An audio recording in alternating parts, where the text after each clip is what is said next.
Shalom, shalom. It's the brother Kazawan. Shalom, shalom, Mr. Brother Shema Wall. Right, we coming back. It's been a few weeks. Right, we coming back with another video, man. Giving, of course, all honor, glory, and praise to the Most High God, Yahweh, and His Son named Yahweh Shai. Right, and we want to give a strong shalom to brothers and sisters out here laboring and pushing the truth. Man. Today's topic is, it's time to labor again. The Feast of Unleavened Bread is over. Right, and it's time to start grinding again. We be having these feast days, these feast weeks. And people start to they get lackadaisical, they start to get slothful, they start to forget that they got to continue to labor, that we haven't got the kingdom yet. Yeah, the feast week felt good, being with the Akim and the Akwath, right? It felt good, right? But we have to get straight back to labor, right? We can't just let up. We can't take our foot off the gas because these spirits is going to continue to try to attack you, right? And they're gonna continue to, Satan's just gonna constantly try to take you out of this truth, right? I want to get this quick precept in Luke chapter 22 and verse number 31, right? Because it don't stop, right? It's never gonna stop. As long as you are on this earth, you have to labor. As long as you're on this earth, you're gonna have to fight, right? Because hey, you in this flesh, you in this wicked carnal flesh that's trying to get you out of this thing, right? But this is Luke chapter 22 and verse 31. It says, and the Lord said, Simon, Simon, behold, Satan had desired to have you, that he may sift you as wheat. Right? So Satan is desiring you. Right? As soon as that feast week is over, right? You was doing purging, you was purging your spirit, right? But you was also enjoying a little break that you had, right? But you can't just sit back and just be like, hey, I'm good now. Right? And then you start to forget, hey, I gotta continue to go hard. Outside of this feast week, not coming out of it, I should be, going 10 times harder for the Most High now, right? Because Satan is, he's desiring you even more now because he's seeing that you had a little break, and he's gonna play on that and try to make you slothful, try to make you, whatever spirit it is that come upon you, he gonna try to attack you with that real strongly, right? So I want to get this quick precept, another quick precept, man. Sirach 40 in verse number 1. It says, right? It says, great travail is created for every man, and a heavy yoke is upon the sons of Adam from the day that they go out of their mother's womb to the day that they return to the mother of all things. Right? So it's going to always be trials. It's going to be always tribulation. It's going to always be a great travail on your spirit and, trying to attack you. Right? Flesh trying to destroy you, trying to go to war with your spirit. Right? If you're a son of Adam, you're going to catch hell. If you're a son of Adam, right? Hey, you got to be at war, right? So it's time to labor again and get back to the works that we were doing before, right? If you got a precept, you can hop in there. Yeah, I got to touch on too. You after the feast, we do get relaxed. You've been around brothers, sisters been around sisters. You have time, through the spirit, and then as soon as you get out the feast, you get a little laxy daisy. You don't want to be like that because Satan's waiting for you to get relaxed, right? He's waiting for you to, for some reason, you just lose track of what you need to do, right? This is the book of Sirach, chapter 33, verse 27. It says, send him to labor, that he be not idle, for idleness teaches much evil. So, soon as you get off the feast, we have to remember that it's back to labor, back to doing the videos that we do, right? Back to checking up on brothers. Because literally, Satan is waiting for that time for you to be idle. And once you have that time to be idle, that's when you start indulging all type of wickedness and things like that. So I got another precept too. Teach us much. So if we not staying occupied, it's bound to happen. All the sins that you purged before the Passover, now you got to deal with them again. The same spirit, right? One more precept. Proverbs chapter 14, verse 23. It reads, in all labor there's profit, but the talk of the lips tendeth only to penury. And so also too, as we notice, we can't just, I'm gonna get back to work.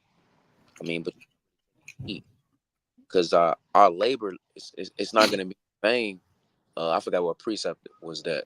I believe that's in 1 Corinthians 15 and 58. But yeah, so our labor is not in vain. So as soon as you get off the feast, I mean, we got to strive back to what we was doing. The consistent videos, the consistent prayers, right?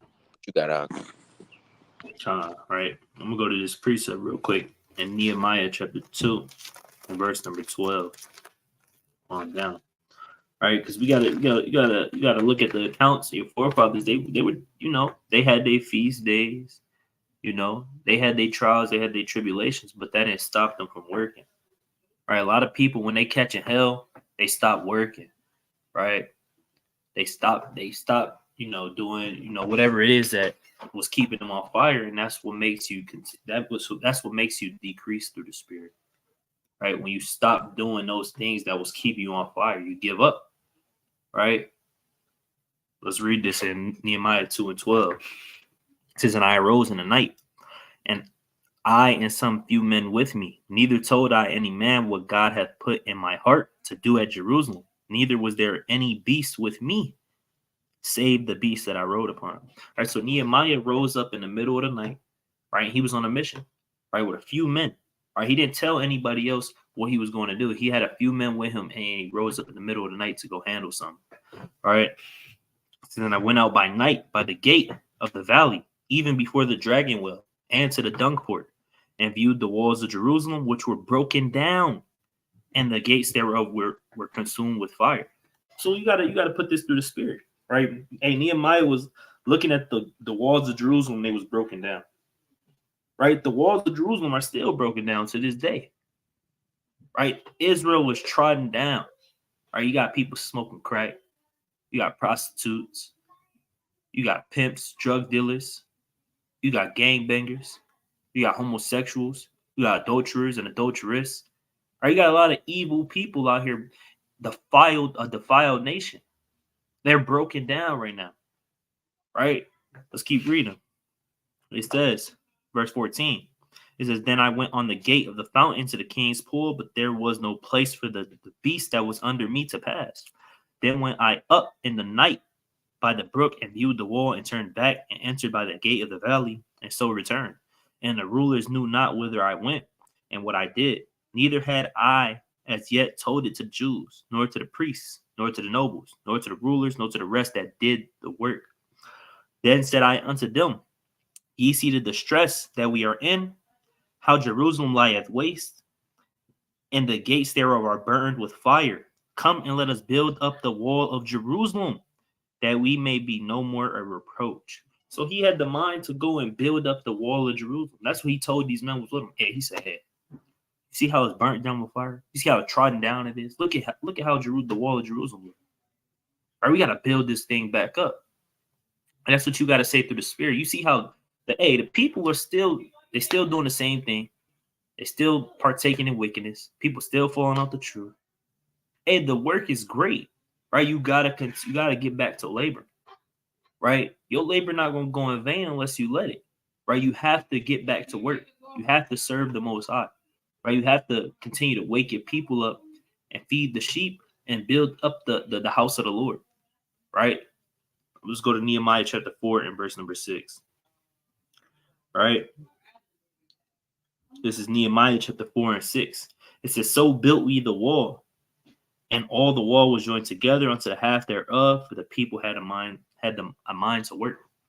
Right? So through the spirit, right? Hey, you gotta have that mind to work. Right? You gotta have a mind to continue to build up this temple, right? To build up this wall, right? To fortify it, to make it strong, right? Because it's not fortified yet. People are falling out the truth, then you know that it's not fortified yet. We got to do so much working until the elect is sealed, and that's when it's fortified.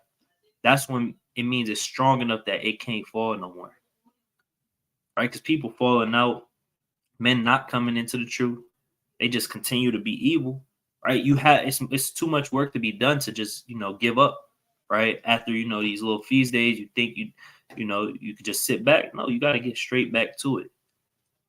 It's only right that you get straight back to work, right? You got it. I gotta find this precept.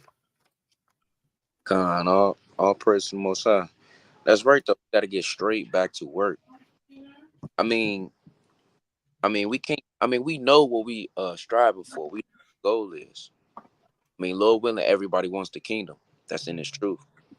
So I mean, if you uh literally end up getting that what we striving for, I mean, that's really kind of I don't even know what way to put it, but that's like, I mean, we in these fleshly bodies. For you to even be relaxed, comfortable of where you at, right?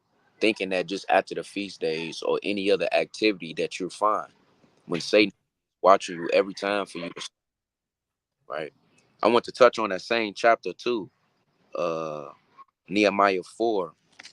Then I got another precept. Nehemiah 4, I'm gonna jump down to verse 17. Because when they was building the wall, they stayed ready, right? They stayed ready. That's the mindset that we gotta have. We have to stay ready. Because Satan, anything happens, you know, soon the feast day is over, somebody could have fell out the truth. You know, God forbid that's in our camp. You know, Right. literally could fell out the truth. Soon after the feast, unleavened bread over. As soon as the sun went down, he's out of the truth.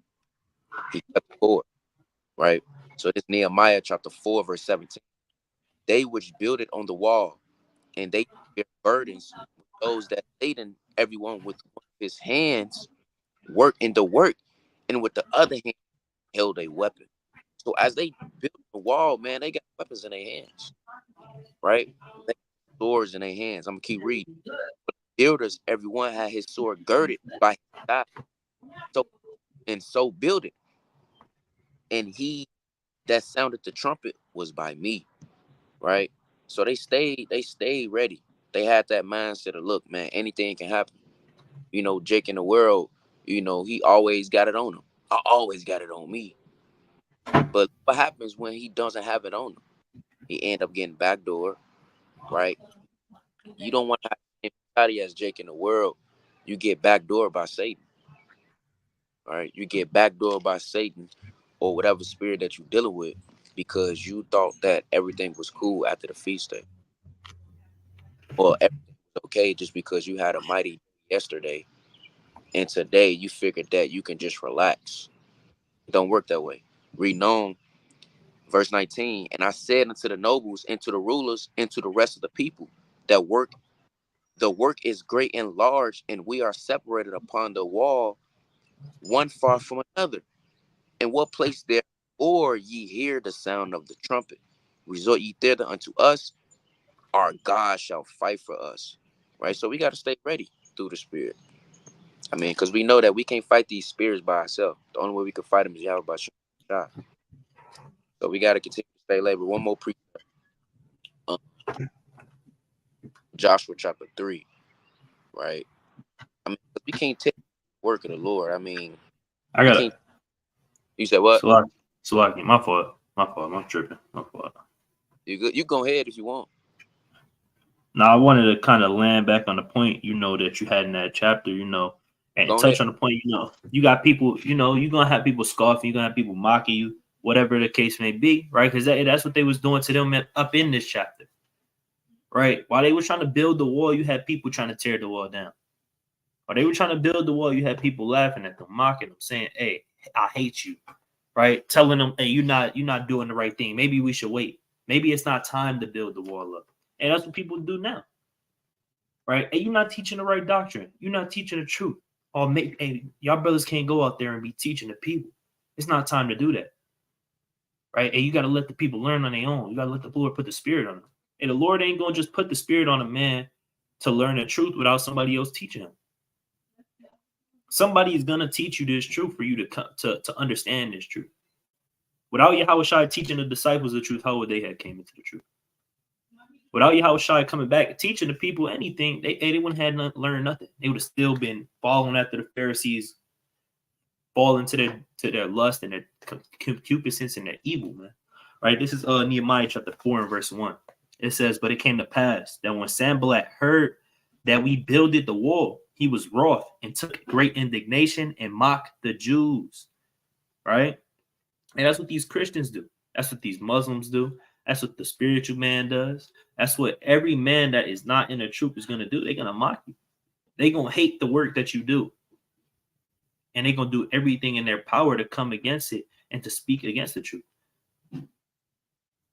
Right? I forgot that precept. I'm really like paraphrasing. All right, you say we can't do nothing for the truth, but against the truth, but for the truth, or something like that. Right? Hey, that's got to be your mindset, right? You got to be only for the truth, while everybody else is against you. Right? It says, and he spake before his brethren and the army of Samaria and said, "What do these feeble Jews? What do these feeble Jews? Will they fortify themselves? Will they sacrifice? Will they make an end in the day? Will they revive the stones out of the heaps of the rubbish which are burned?" Now Tobiah the Ammonite was by him, and he said, "Even that which they build, if a fox go up, he shall even break their stone wall." All right, I'm gonna drop down to verse 7. It says, "But it came to pass that when Sanballat and Tobiah and the Arabians and the Ammonites and the Ashdodites heard that the walls of Jerusalem were made up, and that the breaches began to be stopped, then they were very wroth and conspired all of them together to come and fight against Jerusalem and to hinder it." And when you got scoffers, when you got people sending spirits your way, right? You got people hating that what you're doing, right? That's these same men. They're trying to hinder the work. They're trying to hinder this very mighty work that you do every Friday and Saturday, going out and teaching the people. Not even only Friday and Saturday, right? The days that brothers do videos, they do calls, right? They checking up on their brother, they praying for their brother, right? They building up their household, their wives, their children, right? That's the work. That's all the work. And it's time for you to labor again. It's time for you to do this work again. It's time for you to pay attention to that again. Yeah, we had the mighty feast, Passover feast of unleavened bread, where you got to relax, you got to chill, you got to, get a refresher, right? But even then, you were supposed to still be laboring. You're still supposed to be doing some kind of work, whether it was, you just still building up your family, right? But I just wanted to touch on that point. But you got it. That's right. Definitely gonna get marked. I mean, and if you take heed to the mark and you start to, man, they make you right, you know. And you starting to hate laborers' work, man. Now you starting to hate laborers' work now because you're getting mocked. Now you feel like the things you doing is it's not profitable because how they felt, how they living in the world, right? I was gonna go to Joshua. Let me get it. It led me to Luke chapter 7, right? Luke chapter 17 and verse 26. It says, "And as it was in the days of Noah, so shall it be also in the days of the Son of Man." Because when Noah was building that ark, you think that he wasn't getting, I mean, he building the ark. He's like, man, it ain't never rain. What you mean? It ain't never, it's not rain. You delusion. You tripping.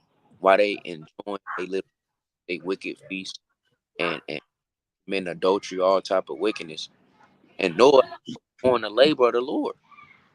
He's serving the Most High God.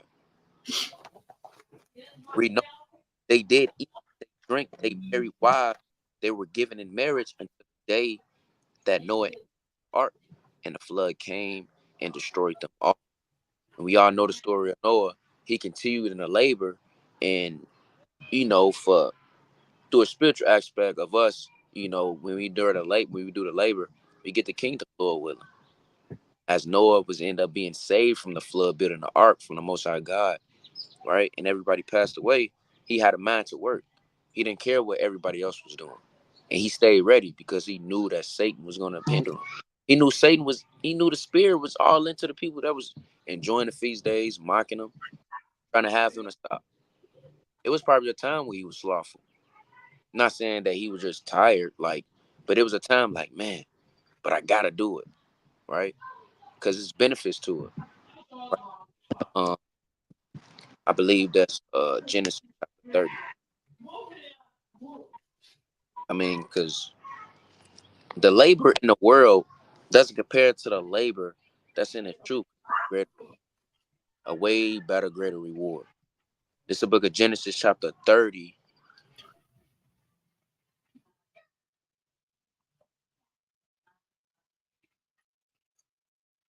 Salakia. This is the book of Genesis chapter. You can hear me? Yeah. It's the book of Genesis chapter 30. And What you looking for? It's 30. I believe it's 30. Right. For as it was a little which thou hast before I came, and it was now increased unto a multitude, and the Lord had blessed thee since my coming, and now when shall I provide for my own house? Right. Yeah, this one I won't. But as this Jacob, um, the labor that he did, he increased a lot. Right. He wanted Rachel. Yeah. But Laban seen that the work he was doing. Right. This how the Most High the labor we doing. Right. So I mean, Laban a lot because of it. And that's that the labor that the Most High seen. Salakia. Read that again. For it was a little which thou hast before came, and it is not increased unto a multitude, and the Lord hath blessed thee since my coming. And now when I shall provide for my own house. So Laban seen the increase that Jacob was doing. Now Jacob went his own, right? So as we labor, we're gonna have our own kingdom, ruling 10 cities, 12 cities, 2 cities, whatever the Lord handed us, right? So let's see that the war that he got. Let's jump down to verse 42. But when the cattle people, he put them not in, so the feebler were Laban's and the stronger, and the man increased exceedingly and had much cattle, man, maid servants, and manservants, and camels and asses. Because you see how much Jacob increased because of the labor that he has done, right? He stayed diligent, he was focused, right? He didn't murmur that the labor he was doing, right? And that's true, right? But you gotta You probably want to leave and join back. It's kind of going in and out. it's going in and out. Yeah. See that? You can hear me clear though? Yeah, you good now.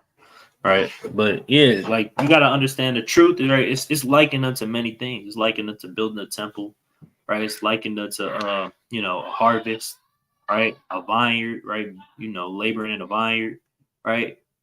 Hey, you gotta understand the Lord loves laborers, and He's gonna give His laborers a reward. Right? He's not just gonna send out laborers and not let them get a reward for the work that they do. He's gonna give you that eternal rest. He's gonna give you that that everlasting life that you're seeking for, that incorruptible crown that you want. You just got to be willing to put the work in, no matter what comes up against you. People trying to debate you, scoff you, and come against you. People leaving you. People not trying to be cool with you no more. Hey, some men, they come into this truth, right? They go so hard for the Most High, right? They go so hard for the Most High that hey, they woman to leave them. They family will depart from them. They friends will depart from them because they going so hard for the Most High. Hey, that was happening to the Lord. Right? That was happening to everybody.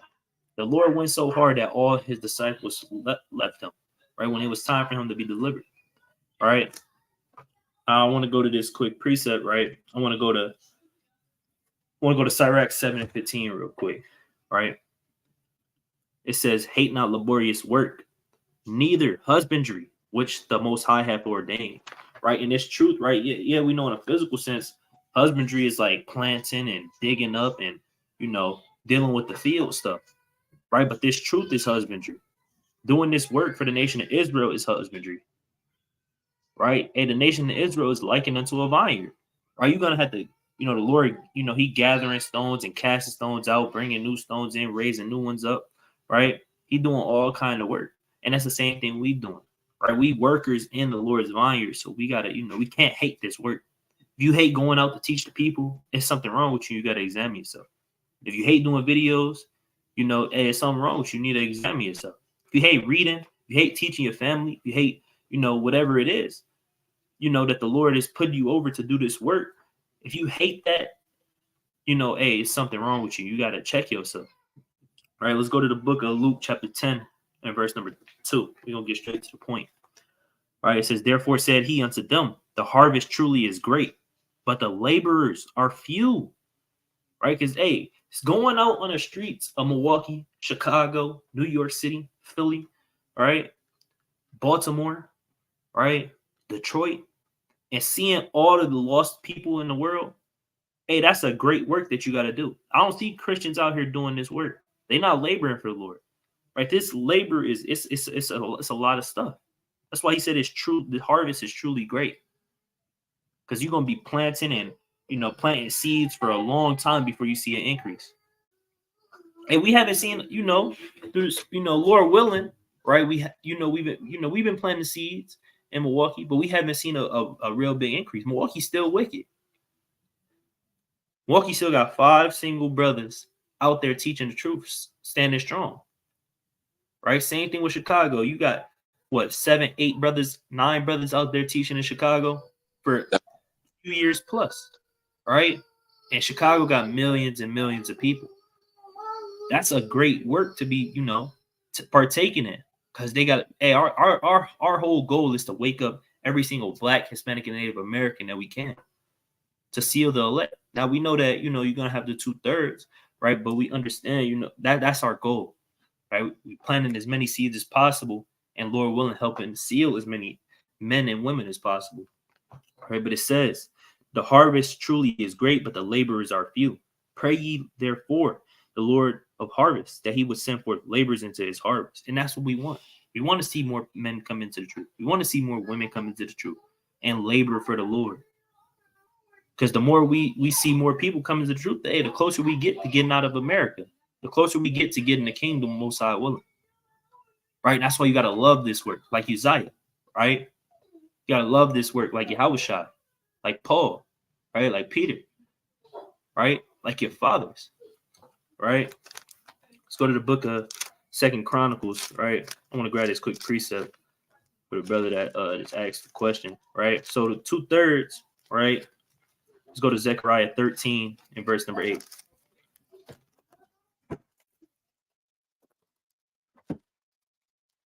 All right, Zechariah chapter 13, and we're going to start at verse 8. It says, and it shall come to pass, right? This is a prophecy for the last days, right? And it shall come to pass that in all the land, saith the Lord, 2 parts therein shall be cut off and die, but the third shall be left therein. So you're going to have 2/3, 66.7% of Israelite, Black, Hispanic, and Native American men, women, and children that are going to get cut off and die in America in the last days because they're not going to repent and turn from their sins. And you're going to have 1/3 that labored, that served the Most High fervently in the spirit, that's going to make it. That's going to make it to the kingdom. That's millions of people. That's could be billions that's going to make it. You never know. All right, well, 1/3 is of Black, Hispanic, and Native American men, women, and children. Right, so that's why we got to go hard. Right, you don't want to get caught up out here and be part of that 2/3. Right, your goal is to get the kingdom. As a man, it should be chiefly to be part of that 144,000 elect. All right, well, let's go to this in 2 Chronicles chapter 26 and verse number 9. Right? It says, moreover, Uzziah built towers in Jerusalem at the corner gate and at the valley gate and at the turning of the wall and fortified them. Also, he built towers in the desert and digged many wells, for he had much cattle, both in the low country and in the plains, husbandmen also, and vine dressers in the mountains and in Carmel, for he loved husbandry. So all this stuff that you read about Uzziah doing is husbandry. And he loved doing this. He loved doing this work. And that's how you gotta be. You should love teaching the people. You should love doing videos. You should love teaching your family. You should love reading. You should love studying on your own. You should love praying. You should love fasting, because these things get you closer to the Most High God. These things it's good for your spirit. It rejuvenates. It refreshes your spirit. Right? Every single time. Every single time you get done fasting, or you always feel a little bit better than you did before you fasted. Every time you get done reading, you feel the same way. Every time you get done praying, you're going to feel the same way. If you love doing the work.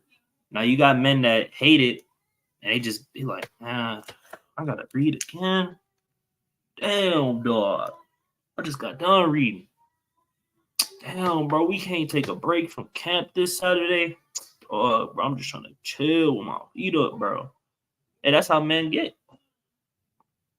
because they hate it. They don't truly understand. They don't truly understand their purpose in this truth, which is to labor. The Lord didn't just put you in the truth to be slothful and sit around.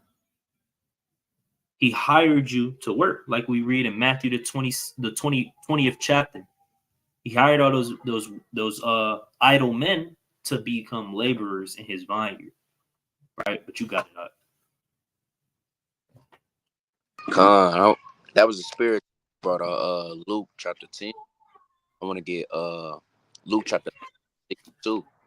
Because like the brother was saying, you got people that really don't like reading or praying. Don't even get in the fast. A brother tell, hey, you want to get hop in this fast with me? Like, brother, that's a part of the labor. When you go into the definition too, it literally say hardship. That's a part of labor as well. Because the labor that we do, yes, it feels good, right? You pray, fast after that, but your fast shouldn't feel good, right? Isaiah 58:3, but you should endure hardship, affliction. That's what Yahushua been through. That was all part of the work. That was part of the labor. Everything ain't just glitz and glamour. So if you're not enjoying that, knowing that it's a good reward for it, hey, man, you're not fit for the kingdom of God, man. Right? So this Luke chapter 9, verse 62. And Yahushua said unto him, no man having put his hand to the plow and looking back is fit for the kingdom of Yahweh. So after the feast day, or whatever feast day, next month, next week, or tomorrow, and you deciding, having double thoughts about not doing the labor, hey man, you're not fit for the Most High, the kingdom of the Most High God, man. You're not fit, and the Lord knows your spirit if you really don't want to do this thing, right? Brother says it's time to get on a video. You're not even excited to. You're not even trying to bring out the points that you learned from what you read because you tired of reading. That's off, right? Let me get Proverbs chapter 10, verse 16, right?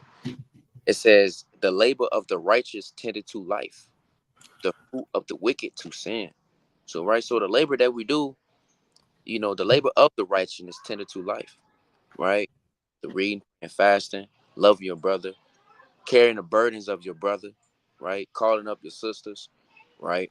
Teaching the children, teaching your family that's not in the truth, right? The labor of the righteous tended to life. It tends to life, man. Eternal life, man. Immortal. We won't die. We'll be in the kingdom. We'll be able to. I say this all the time. In the kingdom, we will not have to deal with defiled food, man. We're gonna taste the best of the best lamb. Our lamb is gonna be purified. We never had pure water before. All the even if you have filtered water, it's still jammed up, right? All the apples gonna be in their best state.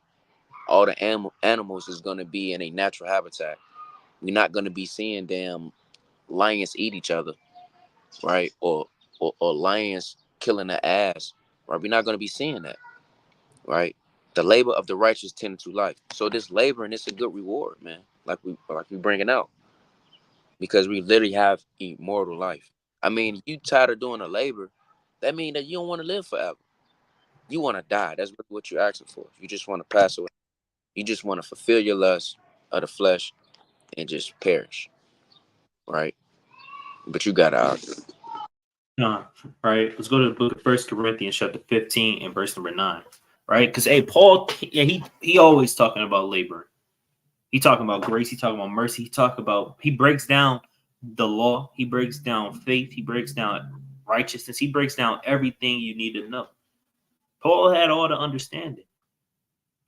Right? And he was one of the mightiest laborers you could read about in this book. Right? He got 13 books, 13 letters. Right? Let's read this. Right? 1 Corinthians, right, chapter 15 and verse number 9.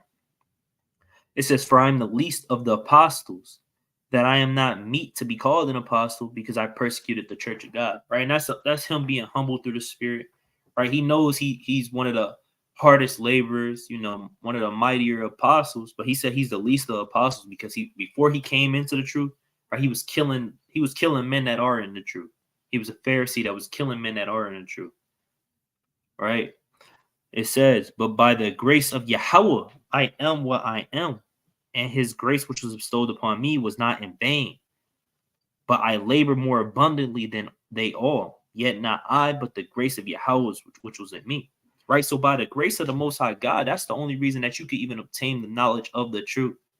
That's the only reason why you understand you were Israelite, why you understand the precepts, why you even go out and labor is because of the grace of Yahweh Ba'ashem Yahweh Shai. Without that grace, you'd still be in the world. You'd still be a Christian. You'd still be a wicked Negro. You'd still be a fornicator. You'd still be doing all manner of wickedness if it wasn't for the grace of the Lord.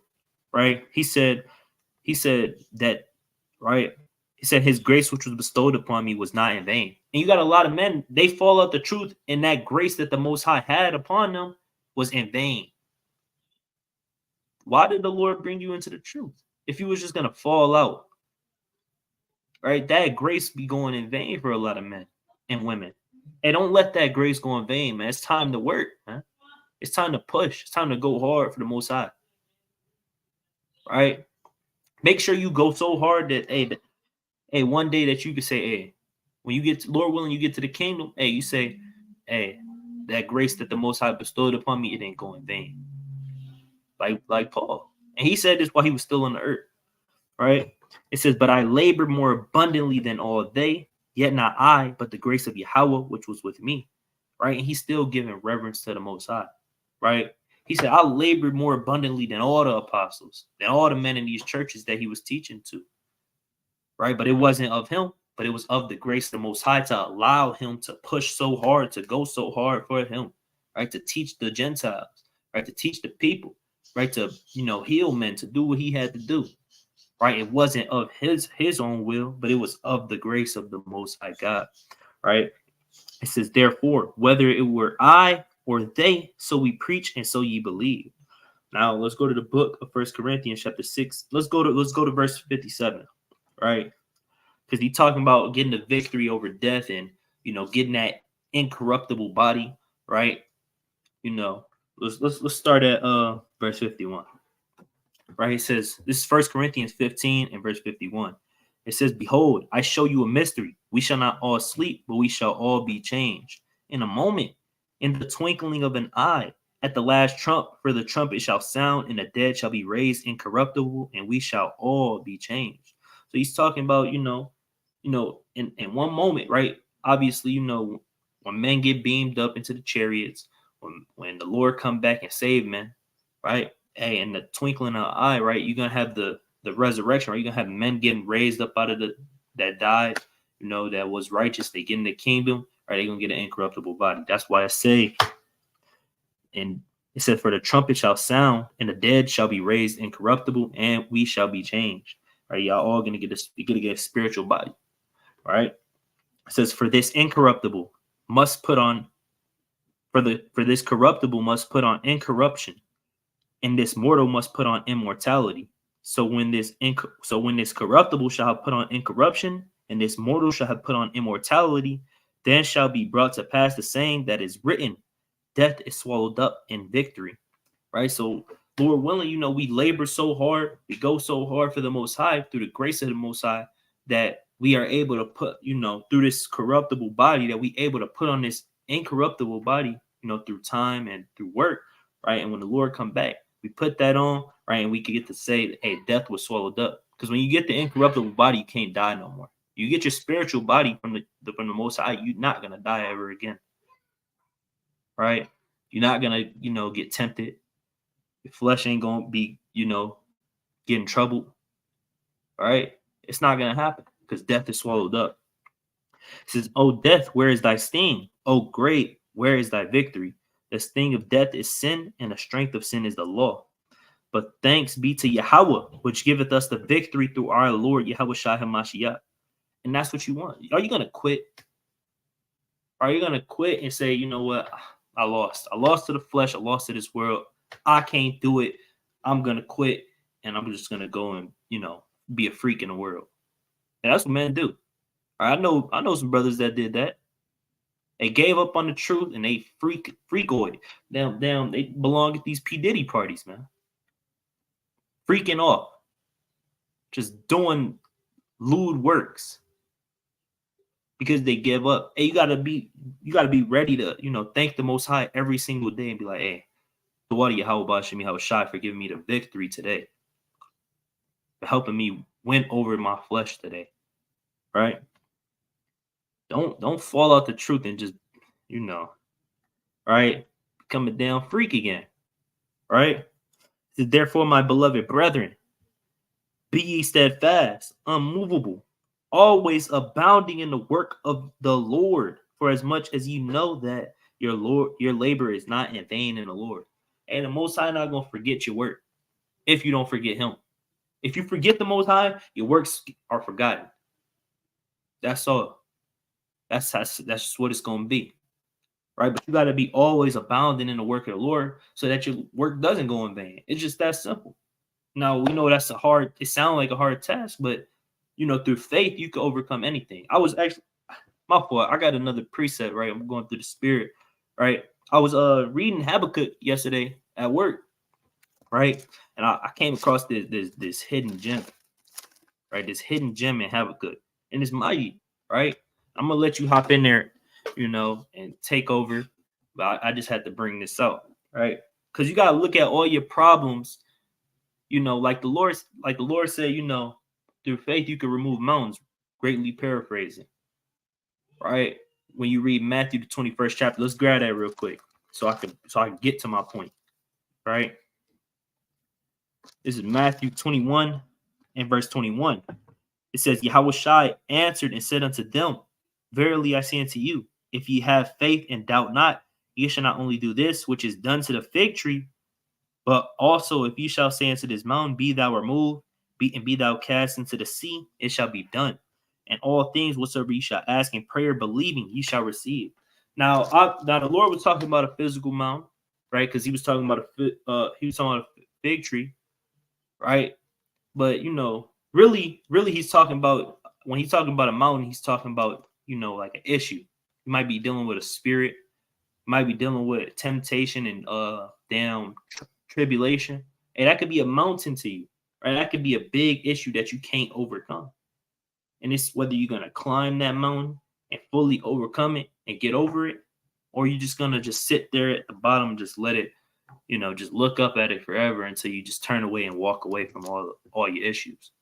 When you turn it, right, you got men, hey, their mountain may be smoking, right? That mountain's so high, they just like, I don't know if I can overcome smoking. So they just, they light the blunt, they light the swisher, the backwood, and they walk the other way instead of overcoming it. Some men, it may be lust, right? They're so high, they just like, nah, man, I gotta go whore all these women out. I don't got a wife. Hey, I can't take it no more. Right? But that's what, if you, through faith, right, you could remove that mountain. Right? You could do anything you want. Right? Now let's go to Habakkuk chapter 3 and I'm going to start at verse 18. It says, yet will I rejoice in the Lord. I will joy in the God of my salvation. The Lord God is my strength, and he will make my feet like hinds' feet. He will make me to walk upon mine high places, to the chief singer on my stringed instruments. Now the Most High, right? I'm gonna pull it up on the screen what hinds' feet are, because some people might not know. All right, I came across this yesterday while reading, right? And this is a mighty precept, right? Because if you let the Lord be your strength, if you let him be your salvation, if you have that faith in the Most High God, Yahweh Bashem Yahushai, right? Hey, you could overcome anything, any spirit, any tribulation. Hey, we've seen men do it, right? We've seen men do it. Brothers did it themselves, right? Brothers had to overcome certain temptations and stuff to even be, at the point that they are in this truth right now. They had to let go of certain relationships, certain spirits that they used to overtake them. They had to let go of these things, and they overcame them by the faith in the Most High, right? What am I looking up? Oh, Hinds feet. Hinds feet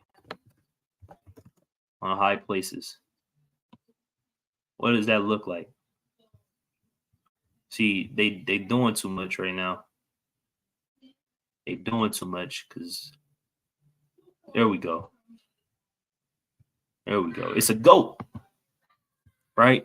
Goats have hind feet. And if you never know, right, these goats, they could climb on top of mountains, right? Goats can climb on mountains. Don't just think goats just be, sitting on the ground all day in the grass doing nothing. Hey, they could climb mountains. This is what goats can do. That's what hinds feet can get you. So that's why he said he will make my feet like hinds feet. So that mountain that you had, them high places, those big problems that you never thought you could overcome, through the faith and through the grace of Yahweh Bashem Yahweh Shai, you could overcome that. By you could overcome anything, right? And this is what it's going into. This is what Habakkuk was talking about. This is a prayer by Habakkuk, by the way. So, brothers, remember this scripture right here. Anytime you're going through tribulation, anytime you feel like you don't want to labor no more, anytime you feel like giving up, remember that the Most High can make your feet like hinds feet, and you can overcome any damn obstacle in your way, any slothful demon, any lust demon, any temptation, whatever it is, it can be overcame, right? But you got it up.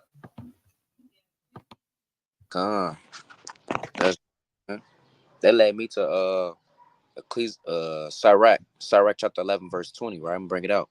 Be steadfast thy covenant and be conversant therein, and wax old in thy work.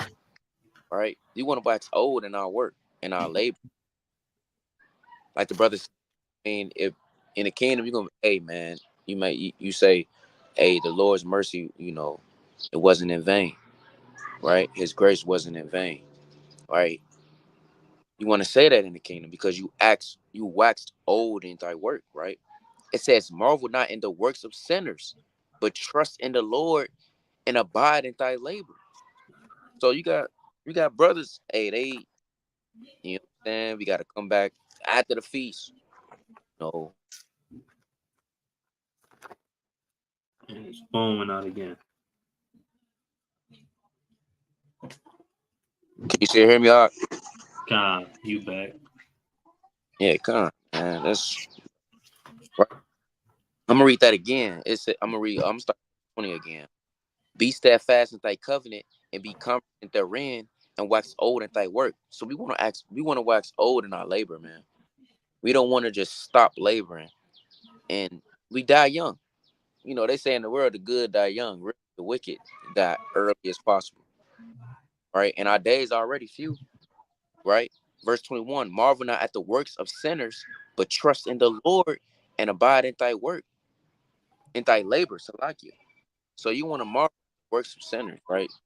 You see them prosper and you see them smiling and enjoying themselves while you out here dealing with affliction, right? You try to get over a spirit, right?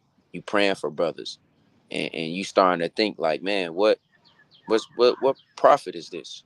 Well, it's to the kingdom, man, right? For it is an easy thing in the sight of the Lord all of a sudden to make a poor man rich, right? We're gonna be rich in the kingdom. We really already rich now through the Spirit, just by us knowing Yahweh Bashem Yahweh Shai, man. The fact that we even in this truth and know that the precepts of what we need to do and what not to do, that's a blessing, right? Because soon it's very easy for the Lord to just give us all the things that we desire, but we have to work for it. We can't get it handily. Just. I mean, we already been spoiled, right? Verse 22, it says, "The blessing of the Lord and His reward of the godly. The blessing of the Lord is in the reward of the godly, and suddenly He maketh His blessing to flourish.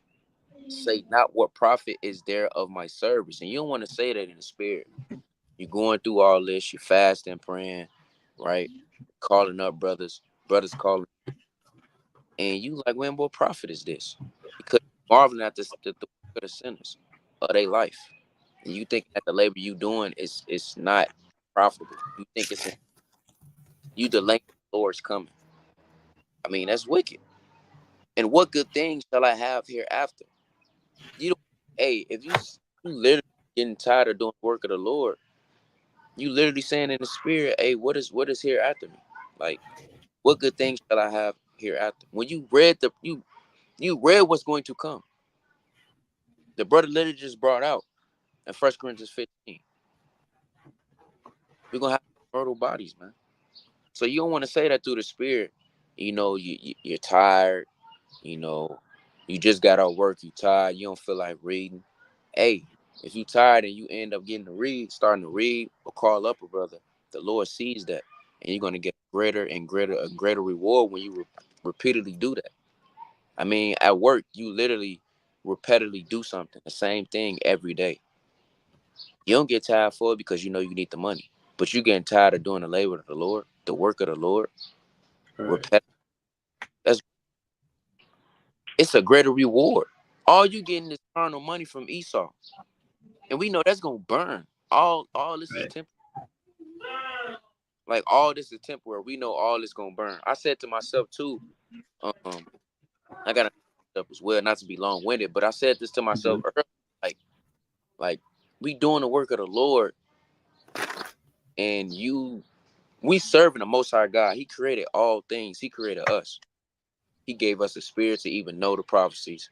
He gave us a spirit to even break down a precept. He gave us to speak the things that we speaking now to do this video, and you literally exit him out to go back to the world, to stop doing the work. I mean, that's one of the most wickedest things. He gave us one of the most best nations. He chose us, and you decide to not do the work of the Lord. How wicked Right. is it? In verse 23, you literally say not what profits there of my service. And you saying what profit it is. When you know that in the world, you literally wasn't doing anything. You wasn't doing nothing. You didn't know who you was, right? Your dress code was off, right? You had no type of morals. You thought you did, right? But you really didn't. That's all, Lord. So how Paul was the chief of sinners. I believe you brought that out, right? Yeah. Yeah, Well, he said least of apostles, but right. Apostle. I'm gonna see if I can bring that out. that's First Timothy 1:15. 1 Timothy 1:15. Yeah, I'm gonna bring that out real quick. First chapter 1. All right, reads 1 Timothy 1:15. It says, "This is a faithful thing and worthy of all acceptation that Hamashiach Yahweh came into the world to save sinners, of whom I am chief." Paul said he's the chief of sinners. What makes you think what made him go so hard in the labor for the Most High God? Because we can't just read this and be like, oh man, he was the chief of sinners. Bro, you is too. You don't know the sins that you have done. So if you're tired of doing the work of for the Lord, I mean, you should just cut your head off because that's wicked. Because literally the sins that you know now, you should be able to strive to go harder. Right? I'm gonna go back to Sirach 11:23 again. It says, "Take out what profit is there of my service, and what thing I have, and you know what's gonna be hereafter." You don't want to doubt, right? Again, say not, I have enough, and possess many things. What you come to me here, and then now you talk. You know what? You know, I mean, I already have enough, right? I got a house, I got this, and the things that you possess is that's not get you the kingdom of heaven, man. Luke 12:15. That's not gonna give you that. So for you to not want to labor and do the work of the Lord, that's off, right? You don't want to be in the spirit just second guessing everything. Let's get that in Second Kings. I believe that's First King, right? Just juggling between two thoughts. If you want to read or if you want to pray for a brother, if you want to, that's off, man. If you want to love your brother or not, you got people don't even want to love their brother. They decide if they want to love their brother. I mean, should I forgive him? Oh no, that's wicked, right? This First Kings could be second. First Kings chapter 17, 1 Kings chapter 17, so like 1 Kings chapter 17 and verse 18. So like in 1 Kings chapter 18, I'm gonna start at of verse 19. It says, "Now therefore send and gather to me all Israel unto Mount Carmel, and to and the prophets of Baal 450, and the prophets of the groves 400, which eat at Jezebel's table." So Ahab sent all the children of Israel and gathered the prophets together unto Mount Carmel. And if brothers don't know this account, this literally going into the people who's gonna serve the Most High God, right? And Ahab was wicked, a wicked king, right? Serving the other idols into all type of wickedness. So literally, Elijah is literally finna make. Let's see who God's real or not. Let's see who's the Most High God, right? Verse 21, it says, "And Elijah came unto all the people and said, How long halt ye between two opinions?" Right? So how long you gonna decide if you want to read or not? How long if you want to go to camp? How long that you want to go to the feast days when you know that the first and the last day you should congregate, but you deciding, I don't know if I can, brother. That's mandatory, right? If the Lord be God, follow him. He knows God because he'll kill us all if he wanted to. He doesn't have to bring us in his truth, right? He didn't have to bring us in, but through the mercy and grace, he allowed you to know the knowledge and wisdom and understanding, right? But if Baal didn't follow him, and the people answer him not a word, right?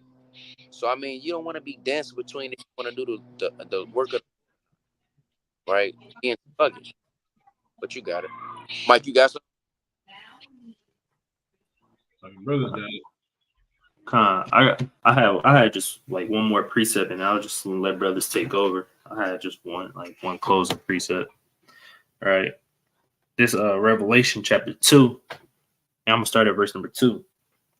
Right, it says, "I know thy works and thy labor and thy patience. How thou canst not bear them which are evil." All right, so the Lord knows your works. He knows your labor. He knows the patience, right, that comes with growing and increasing in His truth, and everything that you go through in this, everything you go through in His truth, right? And He says, "And thou hast tried them which say they are apostles and are not, and has found them liars." Right. So the Lord, right? Hey, He finds these false apostles all the time.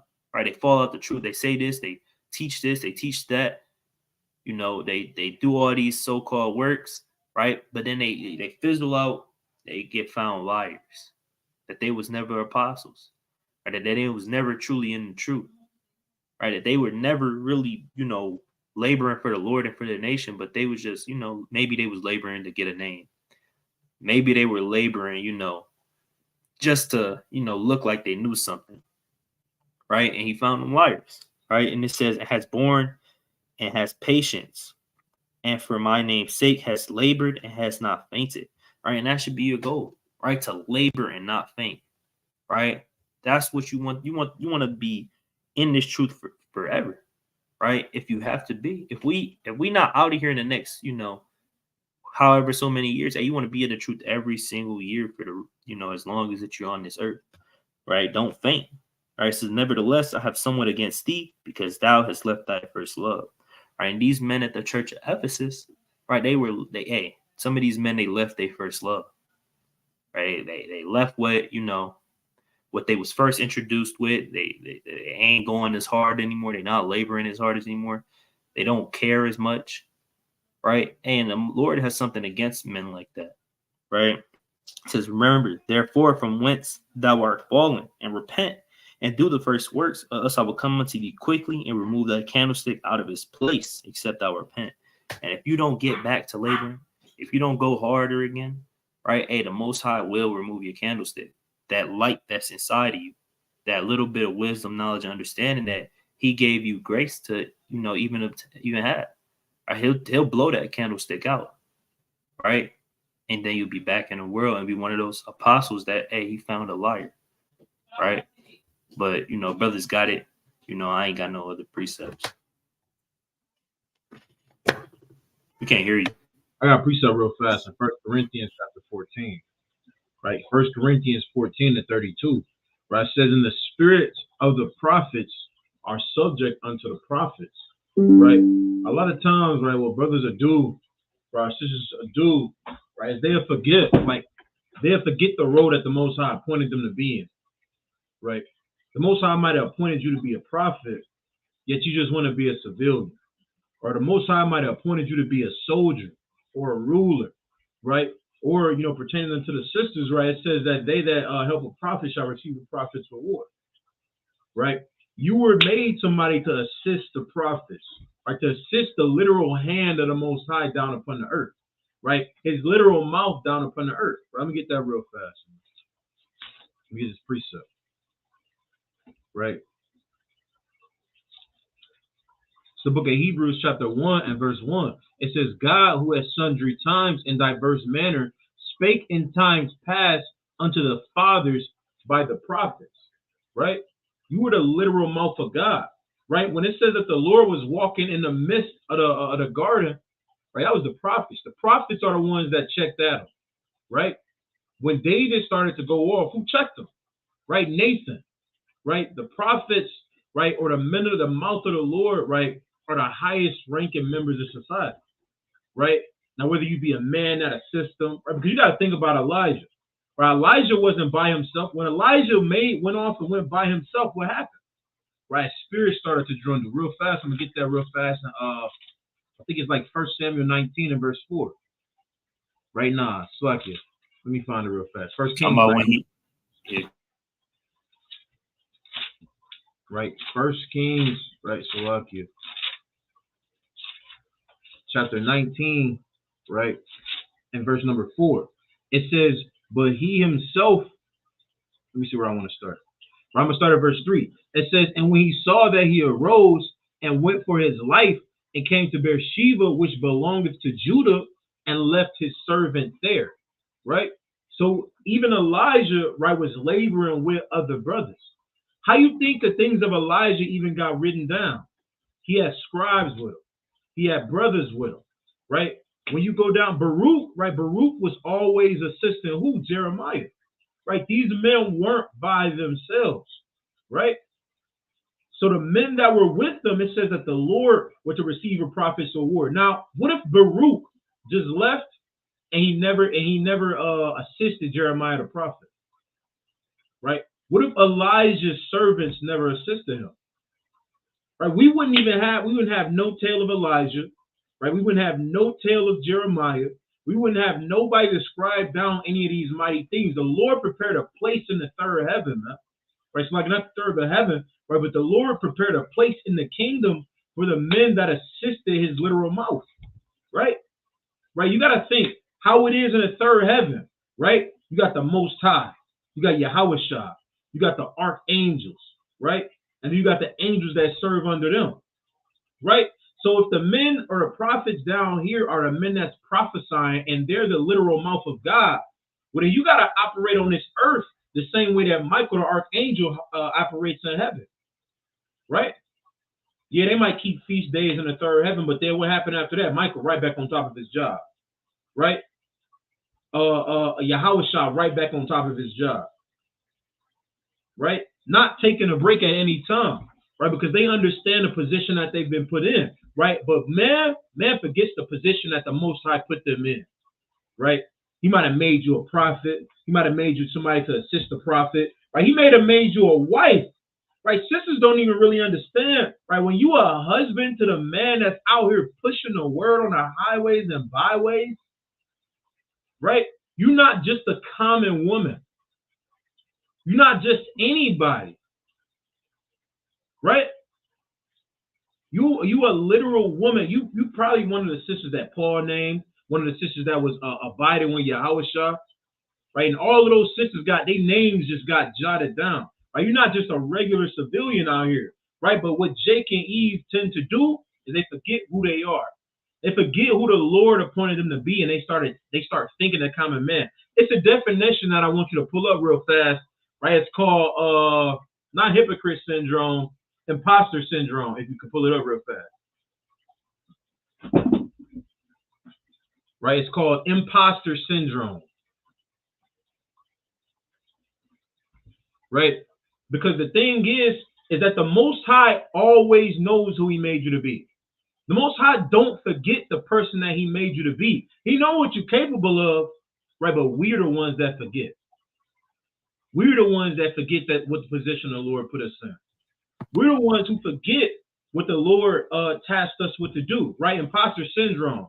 It says when someone doubts their own skills and accomplishments and feels that others don't believe they're as talented or worthy as they think, right? It says it's not a mental illness, but it can cause harm in many areas of life, right? So what imposter syndrome is, man, right, is when a man or a woman do mighty things upon the earth, right? That are literal servants of God, yet when it comes down to the things that they think of themselves, right, they don't think that they're a man of the Lord. They don't think that they're a woman of the Lord. And therefore, they start to operate as not being men or women of the Lord, which is why I said it's not a mental illness, but what? It still affects the different parts of your life. Well, you got to remember who you are, man. Right? You're the archangel Michael down upon the earth, right? You're a little assistant to the prophets down upon the earth, man. Right? They don't even understand, right? The brother that sweep the bathroom floors, right? The brother that clean the toilets at the schools, right? Those is you know, they're not just any type of man, right? You a servant that look after one of the Most High's chosen, meaning that you one of the Most High's chosen. You still got to operate in a certain manner, right? Real fast, right? Look up Black Hebrew Israelites, right? Fight Palestinians.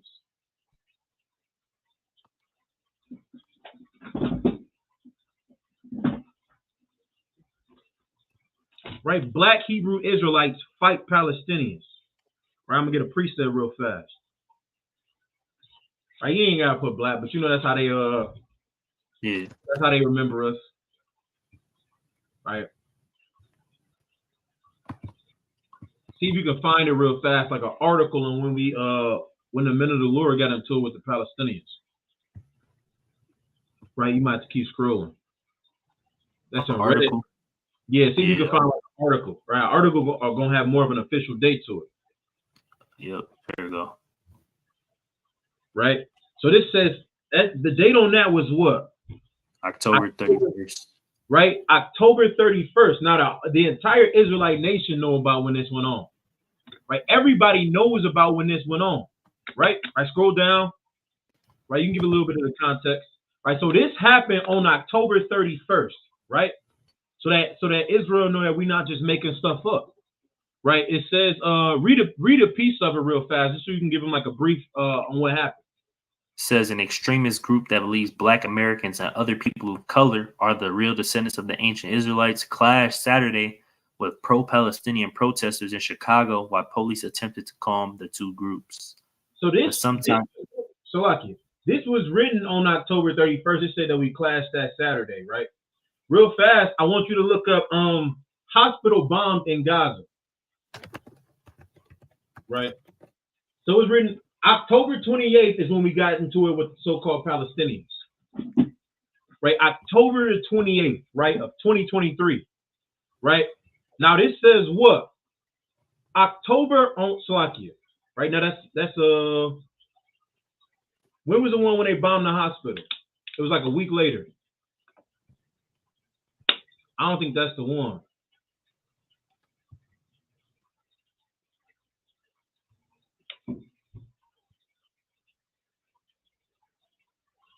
Right? Because it was like, let me see if I can find it. Here we go, right there. Right on November 3rd, right? Click that one. It said Human Rights Watch. Oh.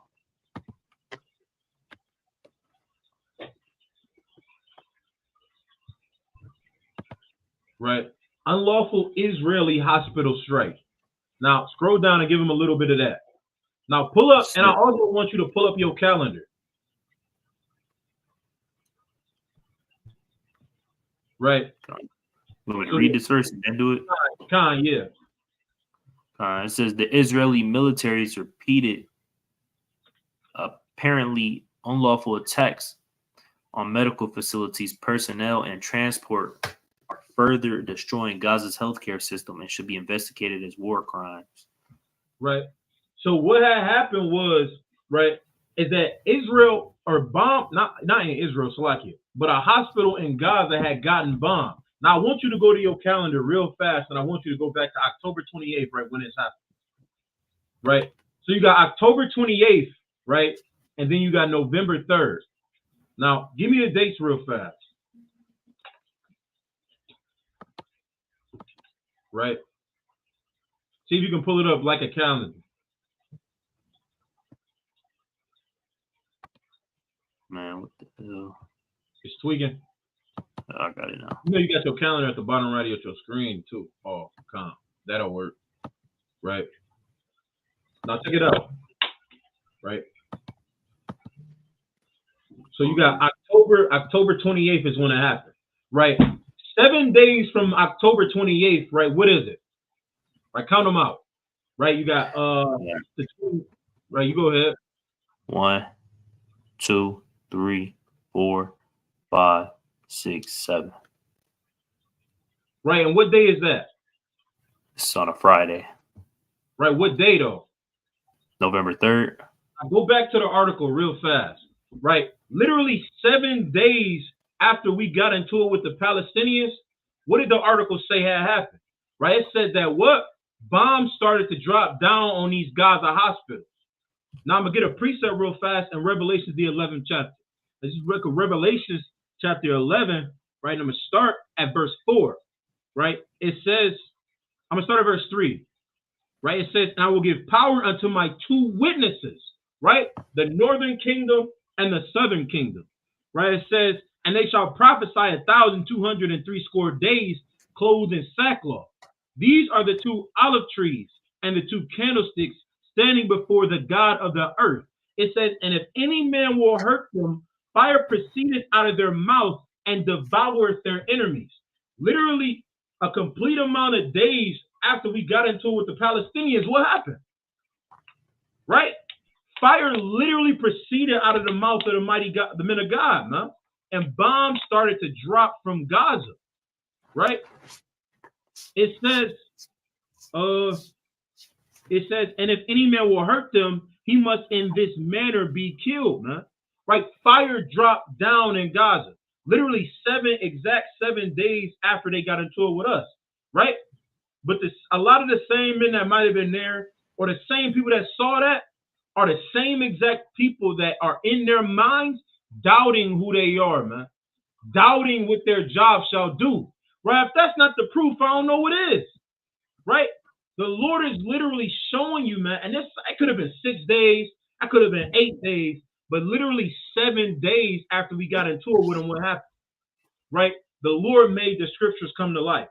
Right? However, because of our people, right, forgetting who the Most High designed us to be, forgetting what position the Most High put us in, right, we start to get slothful. Right? We start to act more like the world than acting like the apostles of God.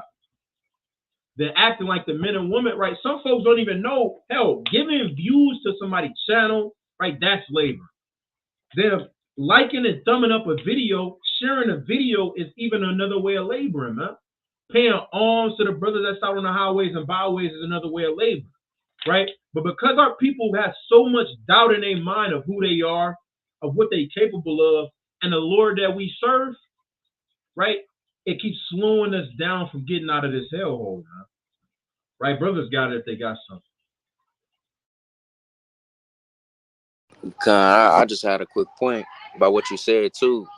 Earlier when Kazwan brought out Luke 10 and 2, like the labor's already few. You know what I'm saying? And we trying to get more laborers. Then you got a brother that was laboring fall out of the truth. It's like damn, bro. You know what I'm saying? Not saying that's all according to the Most High. Not saying that brother keep falling out, man. It's gonna take for us a while to, you know, get out of this place. But you don't want to rush through that because we still got sins to purge off. But I mean, it's like, man, the labor's already few, man. So we gotta stay in this thing, right? That's all I really got. I ain't got nothing else. No, so like I ain't got nothing else either. I'm gonna bring one precept real quick. Just one precept, right? First Kings, chapter 11 and verse 28. It says, I'm gonna start. And this caused that he lifted up his hand against the king.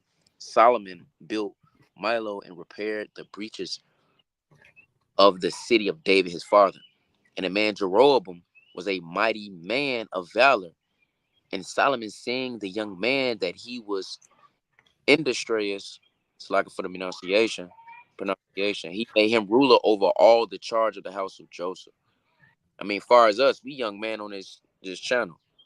So at least I say what? You got some kids that's in the truth since they was born in the truth. So they probably 4 or 5, they doing the labor as well. Right? So 4 all the way up to 40, you should be literally doing the work of the Lord. Because Jeroboam, he was a hardworking man. He was zealous to work, even though he was very wicked. But be zealous to work on the right hand side. We all young men, so us having all the energy of the world, I mean, you put that not into the labor of the Most High God. I mean, but with that, I yield. Yeah, and it's the spirit, that he brought up the little, not the little, but the Palestinian event. Because I was just watching the video on Chicago channel the other day. Because a brother from my job, we was talking about it, and it gave me it felt like it gave me a booster spirit. It motivated me, like a strong motivation, just seeing that again and seeing, our brothers are still bringing up the precepts, So, hey, these videos that you see, hey, you want to take heed to these things, and don't just watch them as entertainment, but take heed to them for real. But I ain't got nothing else. But brothers ain't got nothing. We gonna give all honor, glory, and praise to Yahweh, Ba'Shem Mashiach Malak Yahweh Shai. Shalom. Shalom.